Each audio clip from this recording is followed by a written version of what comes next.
Trans Am should be taking every opportunity it can to be waving to the world, letting them know we're still here, we still care, we're still racing hard, and that we're different from, we're this in-between between like NASCAR and, you know, high-tech sports car racing.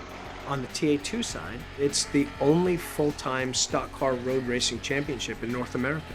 And that makes it an extremely special, unique platform to train future NASCAR Cup drivers how to race on road courses. And for those drivers to have access to this series at such a young age, it's priceless. I think we've got 4 drivers that are under 18. We've got another 4 drivers that are under 20 that are all under the DOP program right now. You know, when you get to that level and you end up with talent fairly equal to each other, you know, even the ones that when I say they had that little standout talent, now there's a handful of them that had the standout talent. Now they got to beat each other.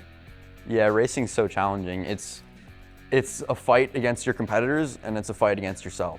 I love it so much because it's a battle between precision and balls, basically. It's like, how much can you push this race car without spinning out or crashing or hitting a wall or something? I love like being on the limit and racing these cars like that. Every time I talk to one of these real young drivers, teenagers that are here racing these full-size beasts of cars, I think of Dale Jarrett, the NASCAR Hall of Famer, who in his day, you couldn't start driving a race car until you had an actual driver's license. And it took till you were in your 30s before you could make the top level of say, NASCAR. I want to add on to Helio Mez's day here real quick, Ralph.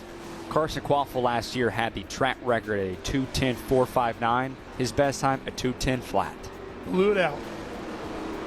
Growing up as a kid, I played, you know, basketball, baseball, soccer, all the sports you could growing up. And then I remember for my 6th birthday, my dad got me a go-kart. I remember he walked me down to the garage. He had it in a tarp, unraveled it, and I didn't know what it was.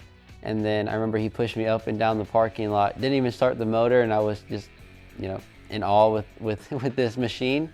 And then later, or the day after, we went to a parking lot, set up some cones, and you know, I did my first kind of little track day in the go-kart. And I don't know what it was, but from that moment on, I was like, this is what I want to do. Well, now with the go-karts and everything, and the whole world has changed so much, these kids are coming to TA2 at 15, 16 years old, but they've been racing for 10 years.